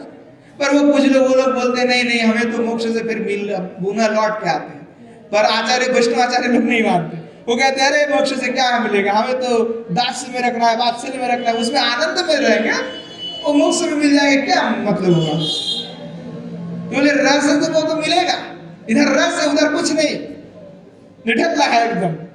तो कहने लगे कि देखो मुझे और रस मिल चाहिए, तो अब वो मुक्ति धाम में मुझे रहने का कोई कारण नहीं है, तो वो मुझे मुक्ति धाम को छोड़ करके और यहाँ मुझे अपना विष्णु मिलेगा, ईश्वर जी का दास्य मिल जाएगा, वो मान तू ये छोड़ करके इधर आया। तो कहने लगे कि देखो वृंदावन ही अनन्य संपदा, इसीलिए वृंदावन जाने की तीव्र लालसा उत्कंठा श्री गोस्वामी पाद जो प्रकट कर रहा है। तो कहा वो वृंदावन में क्या है, तो बोले वहां पे राधा नामक दिव्य निधि है। वृंदावन में क्या, तो राधा नामक दिव्य निधि है। तो विश्व की प्राकृत अप्राकृत समस्त जो संपदाओं की तुलना को दिखाते हुए कह रहा है कि वह निधि है, क्योंकि वह समस्त संपदा के आकर है, मूल केंद्र है ईश्वर की। एक बार क्या हुआ कि पार्वती जी ने जो है शिव जी से पूछा कि बताए कि श्री राधा प्रेम का महिमा कितना है। तो शिव जी बोले भाई मुझे जितना पता है मैं उतना ही कहूंगा कि हम मेरे जितना अनुभव है कि बोले ये समस्त ब्रह्मांड जितने हैं उस समस्त विश्व ब्रह्मांड के सुख दुख को प्रेम को सब इकट्ठा कर लो और सब इकट्ठा करके जितना होता है वो किशोर जी की प्रेमामृत समुद्र में डालो। तो बोले ये जितना आपने इकट्ठा किया है वो सब एक बूंद मात्र है, सब क्या है तो एक बूंद है, उस महाप्रमामृत समुद्र में ये सब एक बूंद की तरह है। तो किशोर जी का जो प्रेम वो कितना विशाल कितना अद्भुत है, उसके सामने और क्या है। तो कहने लगे इसलिए वो निधि है। तो सत्तारणीकृत स्वभावो सुधार सौभम सतामुद्धार उपाय स्वरूप कृति या स्वभाव स एव सुधार सस्तस्य ओभ प्रवाह विद्यते यस्मिन् तत्, कि जो उत्तम भाव साधुओं के उद्धार का उत्तम उपाय है उसका अमृत प्रवाह जिनमें निरंतर विद्यमान है वही श्री राधा नामक दिव्य निधि। तो कहा कि साधु शब्द की व्याख्या हमारे श्री जीव गोस्वामी पाद ने किया कि साधु भी प्रज्जित कई तब मोक्षो पर्यंत कामना रहित इत्यर्थ। बोले साधु किसको कहा जाता है, बोले साधु किसको कहा जाता है। तो बहुत लोगों ने अलग अलग अर्थ किया कि साधु नीति साधु, जो साधन करता है वो साधु है। जीव को सही बात कहते साधु उसी को कहा जाता है, साधु भी प्रज्जित कई तब मोक्ष पर्यंत कामना रहित इत्यर्थ। कि बोले जो लोक धर्म अर्थ काम मोक्ष को भी त्याग देता है कपटता मान करके कि सब कपट से कोई मतलब नहीं, और त्याग करके जो शुद्ध भक्ति परायण होता है, जो आप इष्ट में पूरा मन लगा लेते, सबसे कोई मतलब नहीं रखते, तो वो क्या है, तो बोले वही प्रकृत रूप से साधु है। इसीलिए गोस्वामी पाद वही कहने लगे कि देखो कि यही जो दिव्य स्थान है, दिव्य निधि स्वरूप जहाँ श्री राधा नामक दिव्य निधि है, वहां पे बोले साधु का उद्धार होने का उत्तम उपाय है। कहाँ पे, वृंदावन धाम में। इसीलिए कहा कि जहां पे श्री किशोर जी का जो प्रेम रस है वह निरंतर प्रवाहमान है, प्रवाहित हो रहा है। तो बोले यहीं पे दिव्य निधि विराजमान है। और ये मन तो कहने लगे कि देखो यहाँ पे प्रेम ही एकमात्र उद्धार के उपाय है, और कोई भी उद्धार का उपाय नहीं है। प्रेम के सिवा कुछ उद्धार का उपाय है ही नहीं। तो राधा रानी उसी प्रेम की अधिष्ठात्री देवी है। प्रेम की अधिष्ठात्री देवी कौन है, तो हमारे किशोर जी है, स्वयं प्रेम लक्ष्मी है। और इसीलिए इस वृंदावन में अमृत प्रवाह, प्रेमामृत का प्रवाह विद्यमान है। जैसे इस वृंदावन की वायु में जो है प्रेमामृत है, नित्य निकुंज में नित्य लीला कर रहे किशोर जी। इसीलिए पहले कहा कि वसनांचल से उत्थित पवन इस वृंदावन में घूम रहा है, और उसका पवन किसी को स्पर्श कर जाए तो वो बेचारा फिर प्रेमी हो जाता है। पवन लग गया बस प्रेमी हो गया। अब प्रेमी हो जाने के बाद क्या, उसको कोई कर्म से कोई मतलब नहीं, वो तो प्रेम रस में डूब के लगा, राधा राधा रट्टा लगा, बस उसका उद्धार हो गया, किशोर जी का आचरण प्राप्ति हो गया, बस और क्या चाहिए। तो ऐसा आनंद धाम है उत्तम उपवर कहीं पे नहीं है। ये तो जो है उद्धार का उत्तम एकदम मार्ग वृंदावन।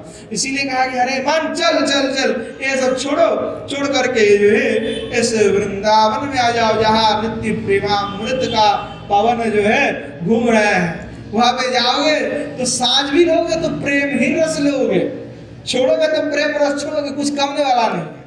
और बाहर तो ऐसा नहीं है, जो अंदर रखे हो बाहर चले जाएगा फिर दोबारा नहीं आएगा। और यहाँ पे तो सब संत महात्मा है, तो प्रेम ही विराजमान है, रस तो प्रभायमान है। इसीलिए गोसाई पाद बार बार कहने लगे अरे मन और मत भटको, चलो वृंदावन में, और यहाँ पे कोई काम तुम्हारा है नहीं। और तो कहे कि आओ हमेशा कुछ छोड़ करके वृंदावन में हम रहेंगे, अरे मन चल। तो कहे दिव्य निधि स्वरूप जो श्री किशोरी जी है, उस किशोरी जी के श्री चरणारविंद को अगर हम पकड़ लेते तो हमारा तो सब उद्धार हो ही जाएगा, उनका चरण रज प्राप्ति हो जाएगा। तो बोले कि इसीलिए राधारस का पहले महिमा किया। तो बोले कि दिव्य निधि जो कहा, निधि तो कहा कर दिव्य निधि, तो दिव्य निधि कहने का तात्पर्य कि दिव्य क्रीड़ायाम जो धातु है उससे दिव्य शब्द बनता है, दिव्य क्रीड़ायाम। तो दिव्य क्रीड़ायाम अर्थ की क्रीड़ा अर्थ में लगता है। तो जहां दिव्य क्रीड़ा होता है, दिव्य क्रीड़ा क्या है, तो श्री भगवान के साथ श्री किशोर जी जो है श्री ठाकुर जी के साथ श्रृंगार रस क्रीड़ा करते हैं, और श्रृंगार रस क्रीड़ा के कारण वो दिव्य निधि सदृश। तो श्रृंगार रस क्रीड़ा और कहीं नहीं होता, ऐसा अति अद्भुत श्रृंगार रस क्रीड़ा नहीं होता। तो इसीलिए यहाँ जो श्री वृंदावन धाम है वहां तो निरंतर ऐसे श्रृंगार रस विद्यमान है, अद्भुत अद्भुत की लीला जो है श्री वृंदावन में हो रहा है। अरे मन तू ये सब छोड़ करके जो है श्री वृंदावन में चल। और इसीलिए प्रभानंद सरस्वती प्रार्थना किए कि वृंदावन में भाले मैं किशोर जी का किंकर ना बन सकूं, पर मुझे इतना कृपा कर दो कि हे किशोर जी कि मैं आपकी प्रांगण की झाड़ू बन जाऊं। मुझे तो झाड़ू बन नहीं, मुझे प्रसन्नता है कि मैं झाड़ू बन जाऊं। ऐसे करके जो है श्री प्रभानंद सरस्वती प्रार्थना कर रहे हैं। और ये प्रार्थना करते हुए उनके मन में ये भी चिंतन है कि यह जितने सब पूजा मेरे प्राप्त हुआ है उस श्री गौरांग महाप्रभु की कृपा से प्राप्त हुआ है। कि अगर महाप्रभु अगर नहीं आते तो इससे पहले ऐसे परम अद्भुत रस का किसी ने भी प्राकट्य नहीं किया, और ऐसे कृपा भी कोई नहीं किया। उनकी कृपा से मुझे ऐसा जो है रस प्राप्ति हो रहा है। तो गोसाई पाद ब्रज जो रस प्रेम है, राधा दास है, उसमें डूब गए और लालच करते हुए लोभ से उत्कंठित होकर के ये प्रार्थना करने लगे कि किशोर जी कब प्राप्ति होगा, कब मैं वृंदावन में चलूंगा, हे मन वृंदावन में चलो और कहीं मत भटको। तो लगा मन को शांत करके वृंदावन पे लगा करके किशोर जी का ध्यान करके स्मरण करके बस किशोर जी में मन लगाते रहो बस, और कुछ आवश्यकता नहीं है। किशोर जी का चरण प्राप्ति अवश्यंभावी है। तो प्रभानंद सरस्वती ऐसे लालसा में प्रार्थना जो है कर रहे हैं। आज समय हो चुके हैं तो आज यहीं पे विश्राम लेते हैं, काल पुनः ऐसे फिर आरंभ आस्वादन होगा। जय जय श्री राधे श्याम निताय गौर हरि बोल।